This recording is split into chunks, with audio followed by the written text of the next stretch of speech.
Oke, jadi kali ini kita akan membahas tentang konsep MVC, konsep API, dan nanti kita akan kenalkan untuk instalasinya ya.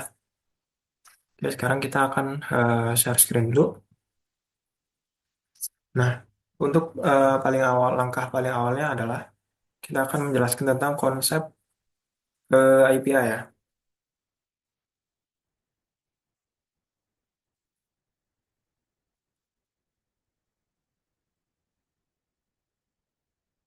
Nah, pada intinya adalah API ini akan melayani kita gitu.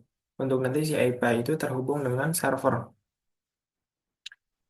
Untuk di hasil akhir nanti, kita ini kan akan membuat suatu aplikasi yang dia tuh biar bisa terhubung dengan API. Dan API itu nanti akan terhubung dengan database begitu. Jadi kita nanti bisa melakukan beberapa hal, misalnya melakukan login, melakukan register, atau mendapatkan data dari server gitu ya. Dan nanti kita di posisi ini kita implementasikan menggunakan Flutter. Lalu kita akan terhubung dengan API yang akan kita buat menggunakan Laravel. Dan nanti dia itu akan menggunakan konsep MVC. Dan MVC ini akan membangun suatu permodelan gitu supaya dia tuh terhubung dengan database. Sekarang kita mungkin jelaskan sedikit tentang konsep MVC ya.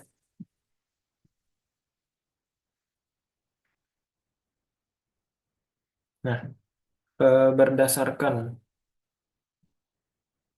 berdasarkan penjabaran ini, kita itu kan di sini sebagai user begitu ya.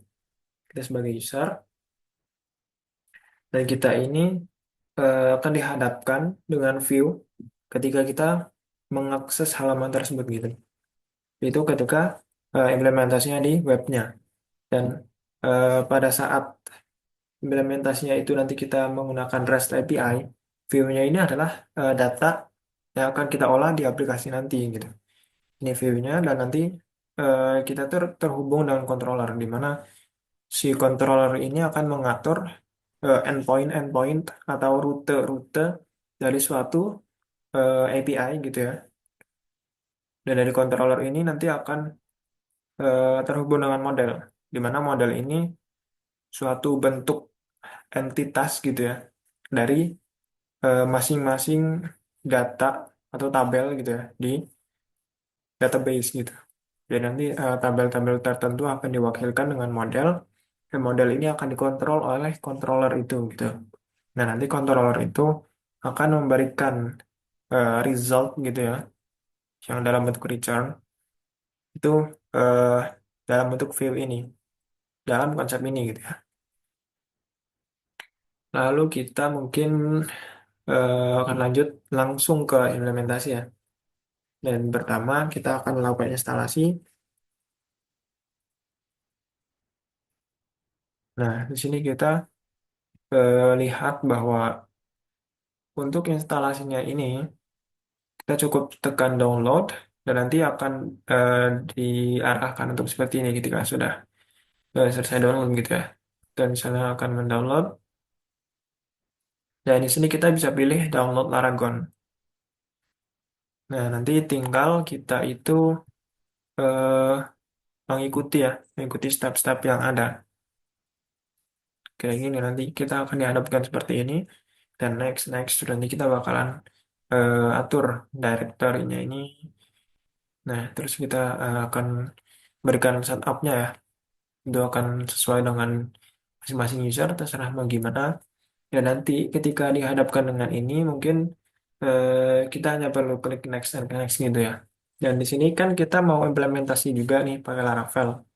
Nah, nanti dengan mudahnya melalui Laragon ini PHP-nya akan udah ada dan Laravel-nya pun udah ada gitu. Kayak misalnya itu, ini kita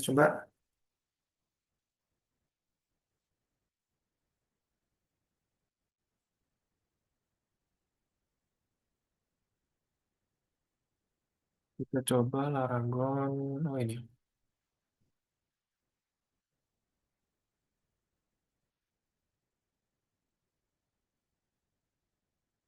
Nah, melalui Laragon ini nantinya kita tuh akan seperti ini tampilannya begitu ya. Persis seperti yang ditunjukkan gini. Mirip-mirip lah. Nah, terus nanti ketika udah masuk gini, kita tuh bisa klik kanan, ini kita bisa pilih Quick App di sini. Dan di sini ada Laravel. Jadi ketika kita itu mau bikin project Laravel, itu cukup tekan Quick App ini. Kita nggak perlu pakai CLI lagi, dan nggak perlu apa-apa lagi gitu ya. Selain itu, kita juga bisa atur beberapa hal yang kayak misalnya itu pretty pretty URL gitu. Jadi nanti halamannya itu bagus. Ups, sepertinya ada kendala di Laragon.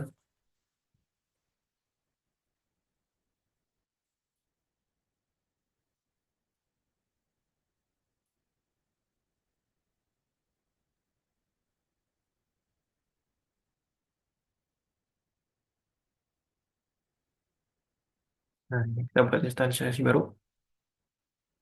Misalnya kita akan melakukan start.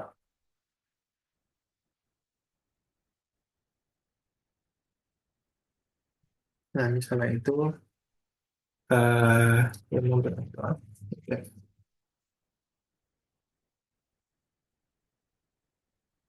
Nah, ini adalah suatu situs lokal ya. Biasanya kalau kita itu bikin suatu situs di lokal, itu kan kita pakai 127.0.1 gitu ya. Nah, di sini kita itu cukup atur nama projectnya dan nanti akan ditampilkan sesuai domain yang kita pengenin gitu. Misalnya di sini .dev yang secara defaultnya .test ya. Biasanya kita ambilkan .dev supaya lebih menarik gitu ya. Dan sepertinya laptop saya sedikit kendala, tapi nggak apa-apa. Kita lanjutkan. Nah, nah ini sudah muncul konfigurasinya.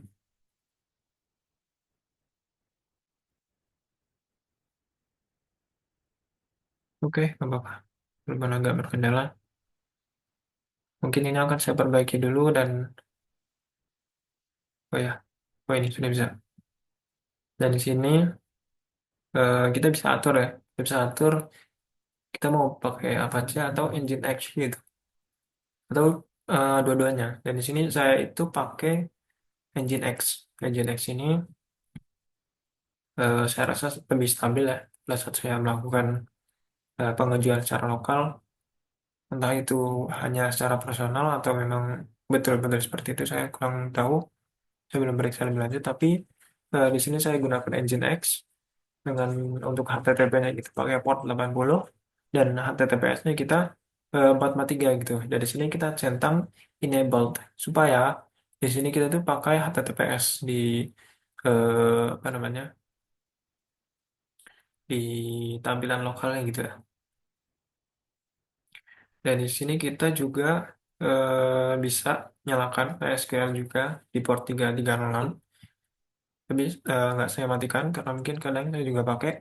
Walaupun sekarang saya itu seringnya pakai PostgreSQL yang 5433 ini. Karena ini lebih tangguh untuk data-data yang besar gitu ya. Dia akan lebih mampu gitu untuk menangani. Dan nanti ketika kita itu dalam pengujian secara lokal, walaupun ini opsional, tapi ada baiknya ketika kita tuh menguji juga gitu dalam data yang cenderung cukup besar gitu. Di sini kita gunakan PostgreSQL. Nah, di sini kita bisa atur untuk template-nya ya. Ini kalau saya seperti ini. Dari name.dev. Ini di sini .dev, sini juga .dev, dan name-nya ini nama project-nya gitu. Saya beri nama project itu Demogrator, jadi demogrator.dev. Kira-kira seperti itu. Nah, di sini nanti ketika kita buat project, kita akan seperti ini ya. Tampilkan seperti ini, icon Laravel, dan background ini sesuai theme dari Windows kita ya. Karena saya menggunakan dark theme, jadi di sini jadi dark gitu tampilannya. Sini ada template awalnya dan ini Laravel 11 dengan PHP versi 8.38. Dan saya rasa cukup sampai sini untuk konsep dan instalasi. Jadi saya rasa cukup sekian. Dan jika ada yang belum ditanyakan, nanti saya sertakan link mungkin ya di deskripsi mungkin. Saya rasa cukup sekian dan terima kasih.